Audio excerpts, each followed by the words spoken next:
Egypt's megacity housed millions, but its huge streets are still mostly vacant, and Egypt is creating another megacity from scratch in the desert to house 6.5 million people and the world's tallest skyscraper.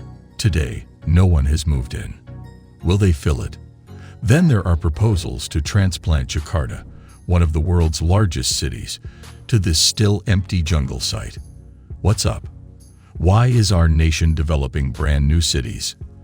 Today, we'll investigate these odd cities' success or failure. But before starting, make sure to like the video and subscribe to our channel for more such videos. Number 1. Naypyidaw. Myanmar's new capital is Naypyidaw. This new capital city was developed from scratch between 2002 and 2012. The third largest city in Myanmar, it has everything a city needs. It is renowned as the eerie ghost capital due to its low population. Its function is similarly unclear. Naypyidaw was built because Yangon, Myanmar's former capital, is congested. This bizarre new capital may be a military move, according to some evidence. For example, 25 construction companies secretly created the metropolis for $5 billion. In 2005, the government stated it would shift its headquarters 320 kilometers from Yangon to this new city that few had heard of. Still more, the city is far from the sea, making it hard for adversaries to invade the capital. The road system is weirdly put out, making it difficult to move around the city. A plane may land on the 20-lane highway. This strategy may not have been defensive. The administration has trouble controlling Naypyidaw's surroundings, so this new capital's location should increase government authority over central districts.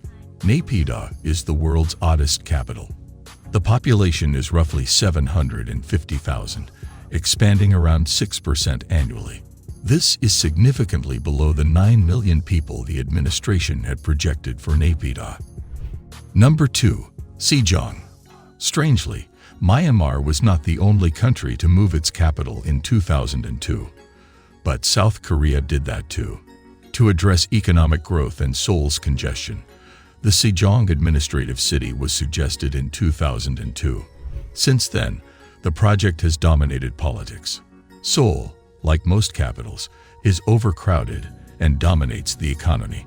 It's worse in South Korea.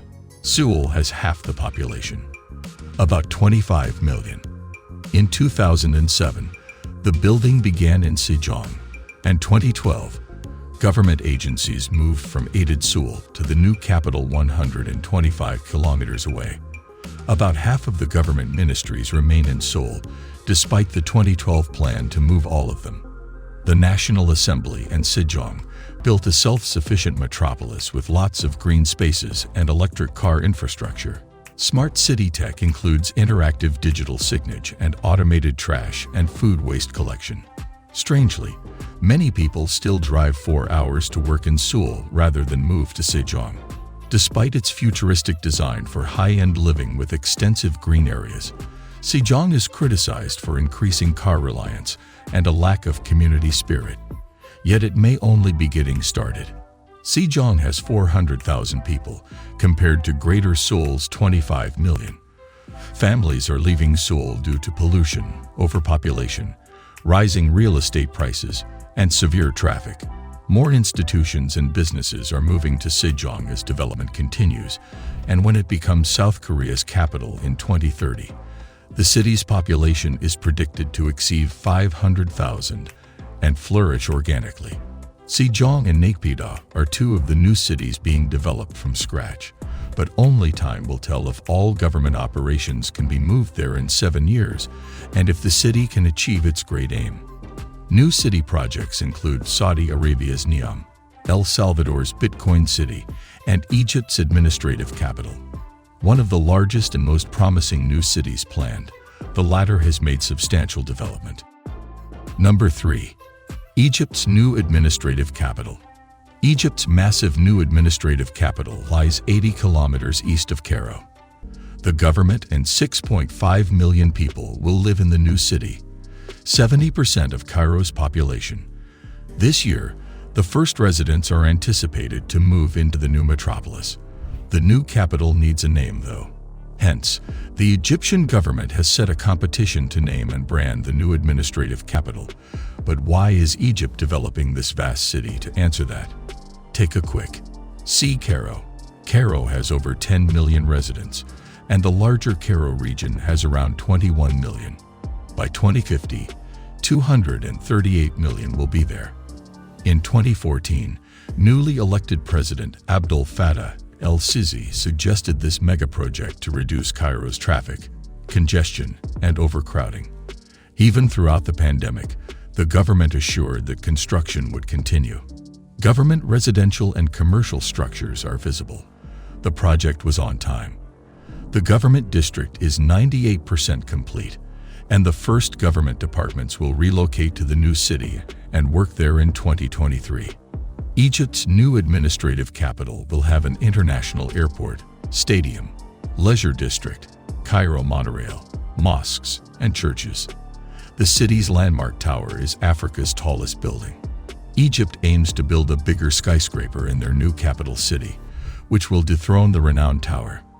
The Obelisko Capital skyscraper will rise 1 kilometer taller than any other building in the world this year. Egypt sells land and China lends billions to build the new city. A Chinese construction company is also building the tower. These financial ties and dependence on China fuel considerable political discussion in the country. The mega-project might become an exclusive community for wealthy Egyptians, raising concerns. Lack of commerce and investment in Cairo would increase poverty and overcrowding. The new capital is happening, but how many people will move in, and if it will succeed, is unknown. Number 4. Nusantara. Indonesia is building another administrative capital like Egypt's. Nusantara will replace Jakarta as well. Since the 1950s, the Indonesian government has discussed shifting the administrative capital from Jakarta to the parliament in January 2020.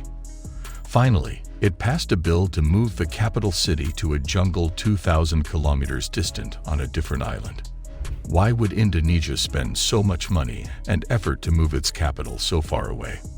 When, with almost 11 million people in the city and 30 million in the greater Jakarta urban area, Jakarta is known for its motorbike pollution and overcrowding. World's fastest sinking metropolis, it has sunk 2.5 meters in the 10 years leading up to 2019 with increased regular floods. Indonesia's National Research and Innovation Agency recently published a report estimating that 25% of Jakarta would be flooded by 2050 unless serious action is taken. Groundwater usage causes Jakarta subsidence. Climate change is also raising sea levels and increasing extreme weather events, triggering flash flooding from the sea and upriver. Despite the 47-kilometer seawall being built along the eroding shoreline, a mosque and a few residences have already been gone. The Indonesian government is building a new capital in Borneo because Jakarta is in dire straits. Flying over Borneo's jungles now, you can see the earliest steps of construction, road access routes, and important government buildings stripped of trees. Nuzantara will be built on a 2,500 square kilometer rainforest land 3 times the size of New York City. Nuzantara is here for several reasons. Borneo is more central and culturally Indonesian than Jakarta and Java. Nusantara's building is expected to reduce Jakarta's overcrowding and boost Borneo's and Indonesia's economies. Borneo has fewer natural disasters than low-lying Java and other islands. Floods, earthquakes, and volcanoes plague them. 5 phases will build the city. One started with a ceremonial earth spade, August 2022 and 2045 for Stage 5. Nusantara's population should surpass 2 million. The project is expected to cost $32 billion, 40% of which would come from private Indonesian and international corporations. The government will relocate to Nusantara in 2024. Nonetheless, site progress makes this improbable. After visiting, a Japanese government delegation withdrew their investment. As with Naypyidaw, Sejong, and Egypt's new capital, China is anticipated to play a major part in Nusantara's building. The Indonesian government is now looking to affluent Middle Eastern states like Saudi Arabia and the UAE. Nusantara's completion and success with millions of residents are unknown. What do you think about building these new megacities from scratch? Would you want to live in one of them? Let us know in the comments below. Thank you for watching. If you like the video, then subscribe to our channel, and we'll see you in